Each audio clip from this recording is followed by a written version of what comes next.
Are all ethics applications considered by the School of Sport, Performing Arts and Leisure Ethics Committee?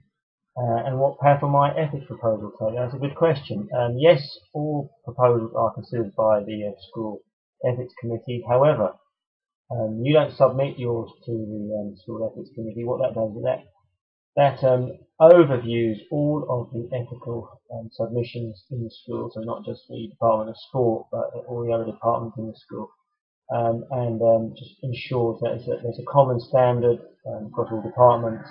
Everyone's playing to the same rules, and fairness is applied consistently in terms of the decisions being made. What you do is you submit your ethics proposal. It is an assignment for a module in exactly the same way, as you do any other assignment. So that's in time, with all the relevant personal identification details needed, so we give you your grade back, and it will be marked accordingly by your lecturer. Second mark, so that its accuracy, just like any other piece of work, is marked. Only the criteria for assessment includes a judgment of whether this is ethically sound in terms of future proceedings. Of course, if there are issues regarding that judgment, you'll be notified accordingly via the same feedback procedures that you are in any other module. Your lecturer will make the marks available to you, and you'll collect them. There'll be feedback, respond to the feedback in terms of see what it is, and respond to it by contacting them. And it will be explained. Your supervisor, the person you're proposing to work with, is of course going to be the real point of call, real point of expertise regarding the project. And I just think it's best to see them as early as possible. What are the issues I need to consider in an ethics application? Well, these vary from project to project, so I really can't give a definitive set of answers. And what I would say is that any project that involves human participants, and we use the word participants, and not subjects, and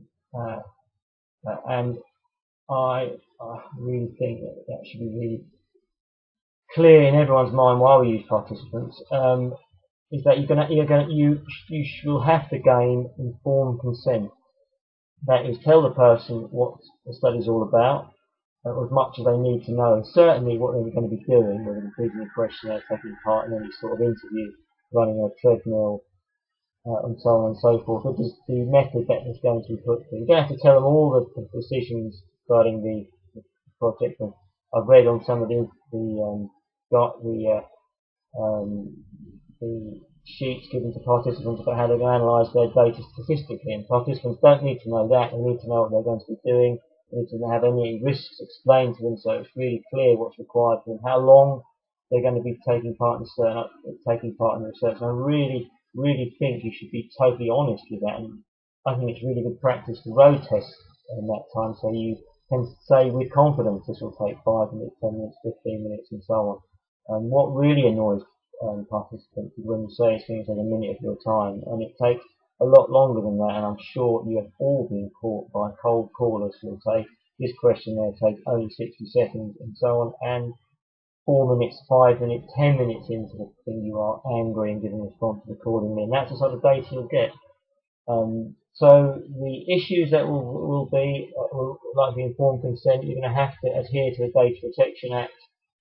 You're going to have to make a justification of why the benefits of this research outweigh any risks to participants, and you're going to need to know what those benefits are, and you're also going to need to know what the risks are, including any health and safety issues. And again, health and safety issues are going to vary from project to project. So I can't get into the details of any one of them, but if you're using any particular questionnaire piece of kit, it has been used before, or most likely been used before, and to then look at the literature to see how it's being used, and if any issues are reported accordingly in terms of health and safety factors. Okay, how do I measure potential risk harm when a study like this hasn't been conducted before? Tricky one. Start by having a really detailed examination of the literature. It's unlikely that you're going to be investigating an area that has never been studied before. It might well be that the specific method hasn't been used that much, but the actual area is unlikely to be studied that much before. And if it has, it may not be the appropriate time in which to conduct such a study. It might be that it might be potentially interesting, but it's something that would be done at PhD level, because what you'll find is if it hasn't been investigated that much before, you're going to run into roadblocks regarding the ethical issues, methodological issues regarding collecting data. But that doesn't mean that I'm not saying that it can't be done. I'm saying that it's sensible to plan out your work so that you can hand your dissertation in at the required date, which will be sometime in the third year. That's not a 3-year study like a PhD where it can overlap a little. The PhD can't overlap that much either. So you really need to be really, really tight on the times and in your planning of your study. Doing something where there's a great deal of unknown regarding the design, and design includes the ethical issues, is probably not advisable from an undergraduate perspective. But you start by reading the literature and exploring the links regarding the nature of the concept in terms of what potential risks are going to be. You look at all the health and safety issues regarding the assessment of things which are similar to that, and by that I mean if there's a potential clinical issue in terms of, say, psychology, which is my home topic, then the clinical issues regarding, say, depression are not enormously different to those of anxiety. But what I would say is that undergraduate students wouldn't be doing projects in clinical issues, because I really think that would put them in a potentially risky position, because they're working with people who are out of their skill set, which is also a really, really important point about ethics, is you always keep within your area of competence.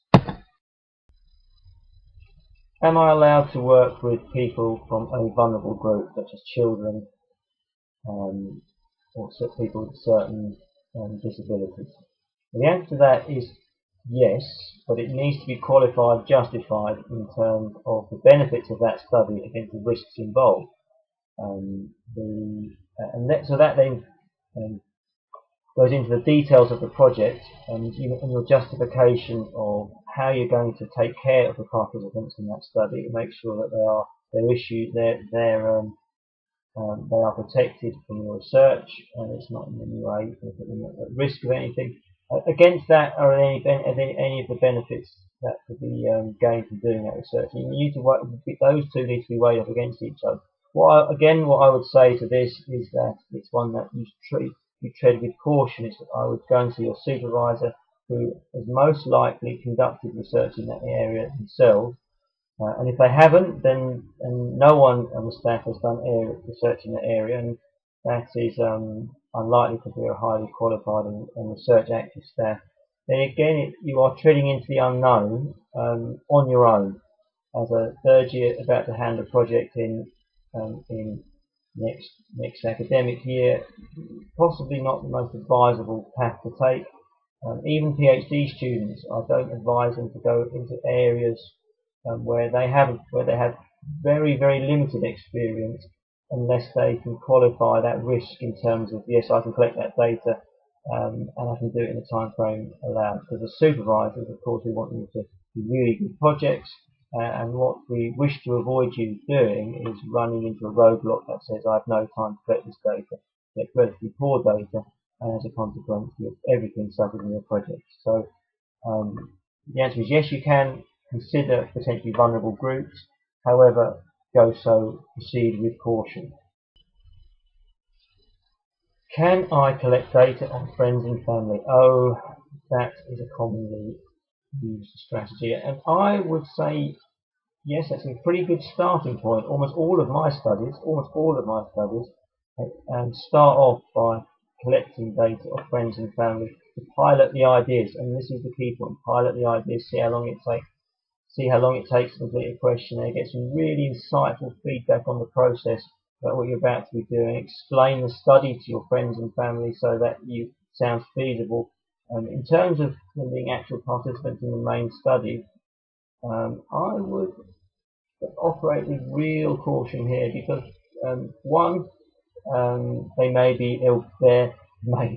there's likely to be some sort of bias in terms of trying to get you the best result possible. In terms of your family, in terms of your friends, may well believe that they could just bend your results a little bit, just just for a bit of entertainment, possibly. I would get people who are blind to your project at the starting point, don't know you that very well, so you come across as a researcher who's serious about what you're looking for, rather than someone taking part of you because they're a friend. And that way, I think you get better data. And I think you develop better skills as well, because you have to convince someone to take part in your study. That's not a salesman persuading someone to buy something dodgy, but you present the benefits of taking part, how long it will take part, and that is a useful skill, and you can transfer that to lots of different areas in terms of when you're actually trying to engage people to do things that you want. Do I always have to include an information sheet to provide to my participants? Well, I think it's courteous to start with to actually tell people roughly what they're going to be doing. So the answer is yes, you do.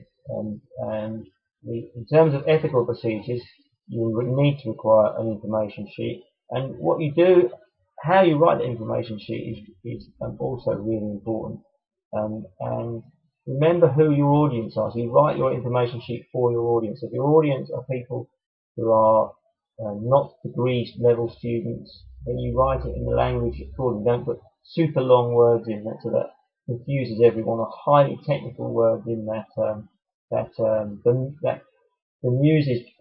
bemuses people, so that they have no idea what they're talking about. Particularly statistical terms are often chucked in, absolutely unnecessary. Explain what you're going to be doing in a study and how long it takes, and people will be happier to take part because they know it's going to be nice to them. Okay, what happens if I don't get ethical approval? I just go and collect the data. Go and get the data. Don't get ethical approval. Don't run this through the ethics committee. What happens? What do you think? Do you think the fail it? What happens? What do you think happens? Do you think it's do you look at that favourably or not favourably? Not. Not answer. That might be the consequence.